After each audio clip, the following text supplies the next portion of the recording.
வணக்கம்.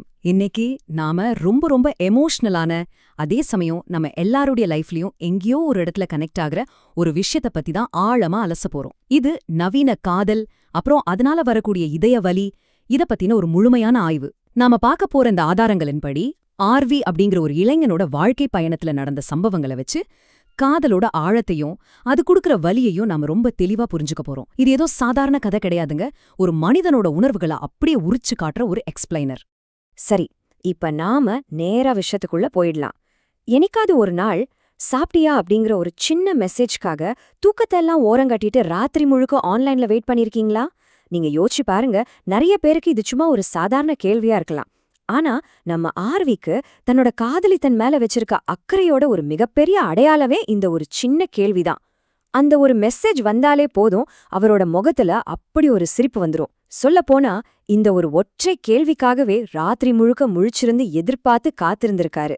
அந்த அளவுக்கு ரொம்ப ரொம்ப தீவிரமான ஒரு ஆழமான அன்பு அவர் வச்சிருந்தாரு. இப்போ ஆர்வியோட காதல் உலகம் எப்படிப்பட்டது, அவர் காதலை எந்த அளவுக்கு ஆழமா நம்பினாருங்கிறத பார்க்கலாம். இதுல ரொம்ப சுவாரஸ்யமான ஒரு விஷயம் என்ன தெரியுமா?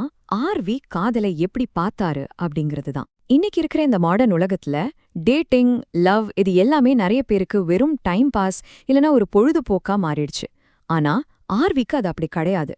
காதல் அப்படிங்கிறது அவரோட உயிரோட சேர்ந்து துடிக்கிற ஒரு ஆழமான உணர்வு. தன்னோட வாழ்க்கையோட ஒரு முக்கியமான அங்கமாவே அவரு காதலை பார்த்தாரு.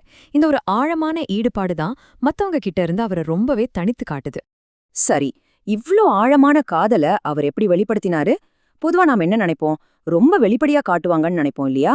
ஆனா ஆர்வி தன்னோட காதலோட மிகப்பெரிய உணர்வு சுமைய ரொம்ப ரொம்ப அமைதியா தனக்குள்ளே தான் சுமந்துட்டு இருந்தாரு. நல்ல மழை பெய்யும் இரவுகள்ல இயர்போன்ஸ் போட்டுக்கிட்டு தனிமையில உட்காந்து சேட் சாங்ஸ் கேட்பது, அப்புறம் வாட்ஸ்அப்ல யாருக்கும் அவ்வளோ சீக்கிரம் புரியாத மாதிரி ரொம்ப கிரிப்டிக்கான ஸ்டேட்டஸ் கோட்ஸ் வைப்பது, இப்படி அவரோட காதல் வழிபாடுகள் எல்லாமே ரொம்ப ரகசியமாவும் அவருக்கே உரிய தனித்துவமான ஒரு ஸ்டைலையும் தான் இருந்துச்சு.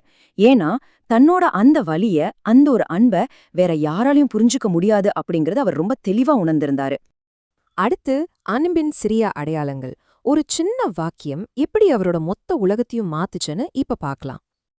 இது ஒரு வார்த்தையோட வலிமைய எவ்ளோ பிரமாதமா காட்டுது பாருங்க. நீ இருந்தா போதும். அவங்க சொன்ன இந்த ஒரு சின்ன வார்த்தை, இந்த ஒரு வாக்கியம் ஆர்வியோட உலகத்தையே அப்படியே தலைகீழா மாத்திருச்சு. ஒரு மனிதனுக்கு நாம இவ்ளோ முக்கியமா இருக்கோம் அப்படிங்கிற அந்த உணர்வு அவனோட வாழ்க்கையோட அர்த்தத்தையே மாத்திடும் இல்லையா? அதுதான் இங்கேயும் நடந்திருக்கு. அந்த ஒரு வார்த்தைக்கு அப்புறம் அவரோட ஒவ்வொரு நாளும் எப்படி மாறிச்சு தெரியுமா? காலையில எழுந்த உடனே விஷயமா அவளோட நினைவு தான் வரும். பகல்ல தன்னை சுத்தி எவ்வளோ நண்பர்கள் இருந்தாலும் சரி, எவ்வளோ பிஸியா இருந்தாலும் சரி, அவரோட மனசு முழுசும் அவங்க கூட மட்டுமே தான் இருக்கும். அப்புறம் கடைசியா நைட்டு தூங்க போறதுக்கு முன்னாடி அவளோட போட்டோவை ஒரு தடவை பார்த்துட்டு தான் அவர் தூங்கவே போவாரு. அவரோட அன்றாட வாழ்க்கையோட ஒவ்வொரு நொடியும் அவங்களோட நினைவுகளை சுத்தியே தான் சுழன்றுட்டு இருந்துச்சு. இது உண்மையிலே ஒரு முழுமையான, பிரிக்க முடியாத எமோஷனல் கனெக்ஷன் தான் சொல்லணும். ஆனா பாருங்க, வாழ்க்கை எப்பவுமே ஒரே நேர்கோட்ல போறதில்லையே. அடுத்து விலகிச் செல்வதின் வலி, அந்த மனக்கசப்பான மாற்றத்தோட தொடக்கத்தை நாம பார்க்கலாம். இப்போ இந்த ஸ்லைட பாருங்க, விஷயங்கள் எப்படி மாறுதுன்னு உங்களுக்கு புரியும். ஆரம்பத்துல நீ இருந்தா போதும் அப்படிங்கிற அந்த ஆழமான அன்பும் காலை முதல் இரவு வரைக்கும் ஒரு தொடர்ச்சியான இணைப்பும் இருந்துச்சு. ஆனா அதுக்கப்புறம் என்ன நடந்துச்சு? கொஞ்சம் கொஞ்சமா அதே நபர் மெல்ல மெல்ல விலகி போக ஆரம்பிச்சாங்க. இதத்தான் நம்ம டிஸ்டன்சிங் அப்படின்னு சொல்றோம். மெசேஜ் பண்ணா ரொம்ப லேட்டா ரிப்ளை வருது, ஃபோன் கால்ஸ் குறைய ஆரம்பிக்கிறது. இது எல்லாத்துக்கும் மேல அவங்க காட்டிட்டு இருந்த அந்த அக்கறை மெல்ல மெல்ல குறைய ஆரம்பிச்சது. இந்த ஒரு மாற்றம் ஆர்விய ரொம்பவே எதிர்பாராத ஒரு மனவேதனைக்கும் கொடூரமான தனிமைக்கும் உள்ளாக்கிடுச்சு. அந்த மனவேதனையோட உச்சம் எப்படி இருந்துச்சுன்னு சொல்லட்டுமா? ஒரு காலத்துல நைட்டு தூங்குறதுக்கு முன்னாடி அவளோட போட்டோவுல பார்த்துட்டு சந்தோஷமா தூங்கின நம்ம ஆர்வி இப்போ அந்த போன் ஸ்கிரீனை வெறுத்து பார்த்தபடியே தூங்காம தவிக்கிற நிலைமைக்கு தள்ளப்பட்டாரு. ஒவ்வொரு ராத்திரியும் அந்த போன் ஸ்கிரீனோட வெளிச்சத்திலேயே அவரோட முடிவில்லாத காத்திருப்பு தொடர்ந்துச்சு. வாட்ஸ்அப்ல எப்பவாவது ஒருவேளை அந்த டைப்பிங் அப்படிங்கிற வார்த்தை வந்துராதா அப்படிங்கிற ஒரு கொடூரமான ஏக்கம்.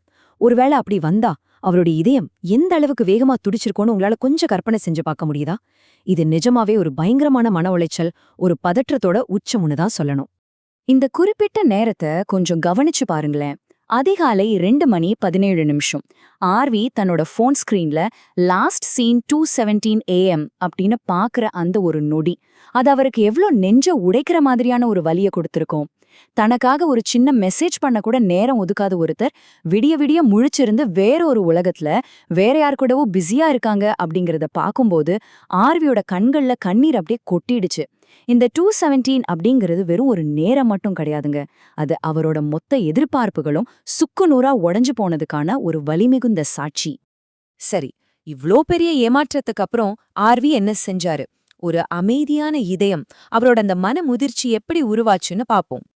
இங்க ஒரு மிக முக்கியமான விஷயம் என்னன்னா, ஆர்வி இந்த மொத்த வலியையும் எப்படி எடுத்துக்கிட்டாரு அப்படிங்கிறது தான். சில காதல்கள் நம்மை வாழ வைக்க வராது, நம்மை மாற்றிவிட்டு போகவே வரும் அப்படிங்கிற அந்த ஒரு ஆழமான கசப்பான உண்மைய அவர் ரொம்ப தெளிவா உணர்ந்துகிட்டாரு. இது எவ்ளோ பெரிய மனமுதிர்ச்சி பாருங்க. இவ்ளோ பெரிய ஏமாற்றம், சொல்ல முடியாத வலிகள், இது எல்லாத்துக்கும் நடுவுலயும் கூட அவர் காதல ஒருபோதும் வெறுக்கவே இல்ல. மாறா அந்த வலியே அவருக்கு ஒரு மிகப்பெரிய வாழ்க்கை பாடத்தை கத்துக் கொடுத்திருக்கு அப்படிங்கறத அவர் புரிஞ்சுக்கிட்டாரு. உண்மையா காதலிச்சவங்க தோக்க மாட்டாங்க. அவங்க மனசு மட்டும் கொஞ்சம் அமைதியாகிவிடும். தன்னோட அந்த சூழ்நிலைய அவர் எவ்வளவு அழகா, அதே சமயம் எவ்வளவு இமோஷனலா ஏப்புக்கிட்டாரு அப்படிங்கறத இந்த வார்த்தைகள் அப்படியே படம் பிடிச்சு காட்டுது. தன்னோட அன்ப எந்த ஒளிவு மறைவும் இல்லாம முழுமையா கொடுத்தவங்க என்னைக்கும் தோற்பதில்லை. அவங்களோட எதிர்பார்ப்புகள் எல்லாம் ஒரு கட்டத்துல முடிவுக்கு வரும்போது அவங்களோட இதயம் எந்த ஆரவாரமும் இல்லாம தன்னிச்சையாவே ஒரு பேரமைதிக்குள்ள போயிடுது. அதான் உண்மை. நாம இப்போ இந்த ஆய்வோட இறுதி பகுதிக்கு வந்துட்டோம். ஆர்வியோட இந்த முழு கதையையும் பார்த்ததுக்கு அப்புறம் உங்களோட சொந்த வாழ்க்கையையும் உங்க கடந்து வந்த பாதையையும் கொஞ்சம் திரும்பி பாருங்களேன். காதல் உண்மையிலே நம்மள வாழ வைக்க வருதா, இல்ல நம்மள என்றென்றைக்குமா மாற்றிவிட வருதா? இந்த இதய வலியோட உண்மையான நோக்கம்தான் என்ன? இந்த ஒரு ஆழமான கேள்வியோட இன்னைக்கு நாம பார்த்த இந்த விளக்க காட்சியை நிறைவு செய்றோம்.